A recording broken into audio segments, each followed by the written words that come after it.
Hey, y'all ain't gonna know nothing about this, man. Let's see. Okay. Entirely random page. This new book.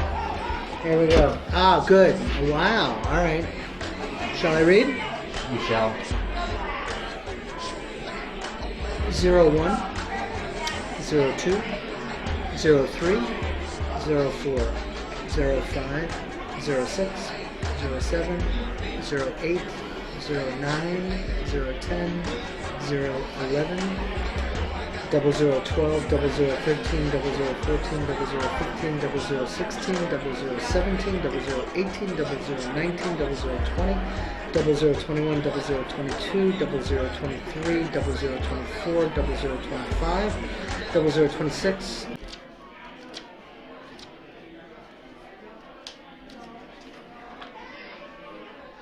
0027, 0028, 0029, 0030, 0031, 0032, 0033, 0034, 0035, 0036, 0037, 0038, 0039, 0040, 0041, 0042, 0043, 0044, 0045, 0046, 0047, 0048, 0049, 0050, 0051, 0052, 0053, 0054, 0055, 0056, 0057, 0058, 0059. Welcome to the Collective Task release party. It seems to be well attended so far. It is the event of the evening in New York City. It's Thursday, March 11th, 2010. What is the Collective Task? Robert Fitterman invited a group of 20 or so poets and visual artists and conceptual artists to participate, 12 of which accepted, and they formed a collective where monthly a different member gave a prompt or task to the rest of the group, to which they responded to. This was in 2006. The project lasted about, I believe, 10 months, from March 2006 to December, and lay dormant for a little while, and then Rob and I got together and invited Dirk Rowntree to design the book, to design this ridiculously beautiful volume that is totally one of a kind and totally baffling, and we're exceptionally proud of it. And this is the party.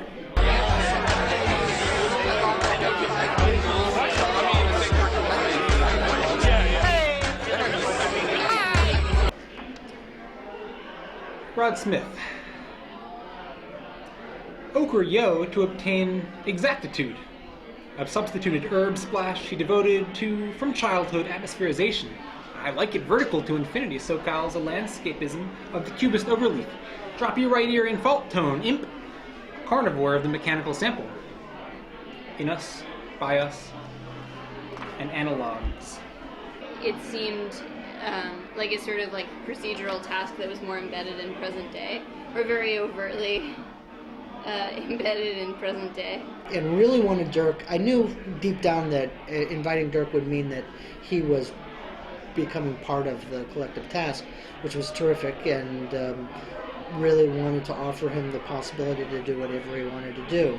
Dirk is a fantastic artist. He's been in New York for upwards of 30 years, one of the smartest artists, one of the most aware, one of the most impressive, most surprising, most skilled, one of the most intelligent people I know. And in talking with Dirk about his previous book design history, it came up that he had never been turned loose before. He had never really been allowed to really do exactly what he wanted to do, and he'd never been given a lot of space. Done a lot of book covers, but never the entirety of a book to this degree, where each page in the interior is designed so heavily, so impressively, and it was about engaging with Dirk and letting him run, and seeing what a fully conceived book project by Dirk would look like. He's a phenomenal book collector as well, and book enthusiast. We go on book journeys and sojourns in the city fairly regularly. We have been for a couple of years, and we have a lot in common in that sense. And he needed a forum, is basically what it was. And just to be a little more clear, there are a couple aspects of postmodern or theoretical writing and art that are really interesting, and obviously, we've heard a lot about them. There's the idea of authorship is highly contested. The idea of originality and clarity and communication have been questioned and contested, and I felt like my design should reflect that some way, and I went about trying to do that with the graphic design. Each of the chapters is a completely different look and feel, a completely different style. Like a template. Yeah, page layout style. It's completely different. And each chapter, obviously, is, as you know, the book is about tasks that were assigned by the writers and artists. And for instance, one of the tasks is to think about, do something with the first purchase of the month. And so a designer might, in a conventional sense, the designer might try to figure out a way to illustrate that, or have something to do with that. Come up with a visual formula that would, oh look, it's Gordon. It's something that takes place in New York City to some degree, despite the fact that its contributors live all over the world. It seems to inhabit a metropolitan space that is going on right now. I mean, I would credit that to Dirk Rowntree, first of all, for the beautiful design of the book that just puts so many disjunctive elements into commune with one another. But I mean, that's also part and parcel of the writers working together to accomplish these tasks that seem to be sort of all over the place, and I think it reveals a sort of it's like a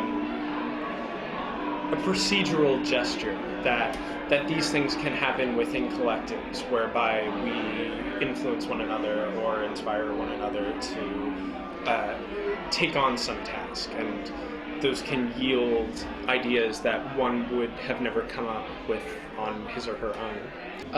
I think it reaffirms friendships in a strong way. It builds a new community, however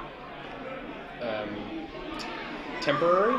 The whole project for me, as someone who maybe set it in motion, but I really didn't, this sounds cheesy maybe, but I really didn't want any control over the project. I really wanted the project to do its own thing, be as egoless as possible, and let all the participants do that. And all of the participants were. Nobody had, some overwhelming desire to control the project, which was amazing. Really, finally, it was pretty amazing. So that carried over into Dirk designing it.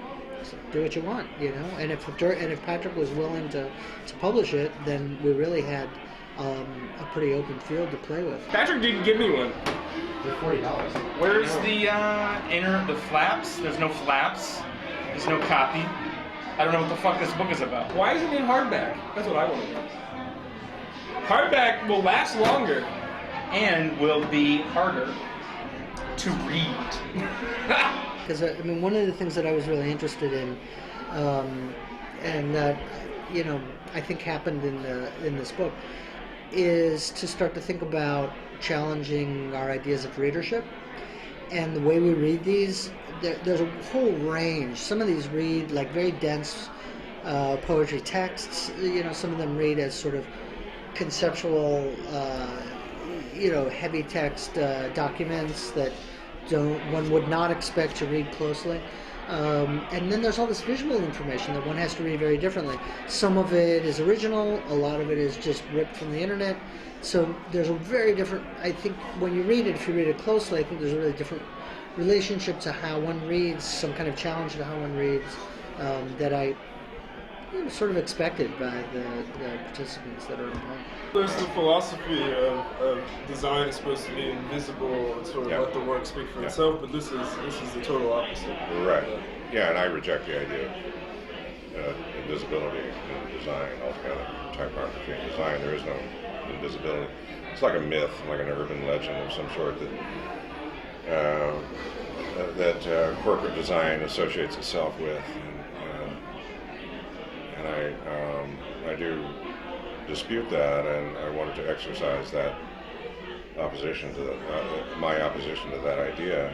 I do that a lot in my work I do with the writers, but this was a good example and a good way to exercise that. And it was such a large project. I had a lot of material and time to do it. Juliana Spahr, Berkeley Free Cycle. Should you ever travel to Berkeley, a vibrant and spirited city of 18 square miles, there's a good chance you'll meet Francisco in the city's humid, touristy, colonial nuclear-free zone. Barefoot, emaciated, and filthy from sleeping in the street, Francisco looks far older than his 19 years, and his wavering gaze carries a look of hardened desperation. I met Francisco, or rather, he made it a point to meet me, when I was sitting on a bench near Berkeley Rose Garden on my first full day in the city. After chatting me up for a few minutes, asking how I like Berkeley and inquiring about my favorite baseball teams, Francisco got down to business. I'm homeless, he said, and I haven't eaten all day. Can you give me $10 for some food? I'd sensed this was coming, but something seemed a little suspicious about Francisco. You speak great English, I said. You must be educated.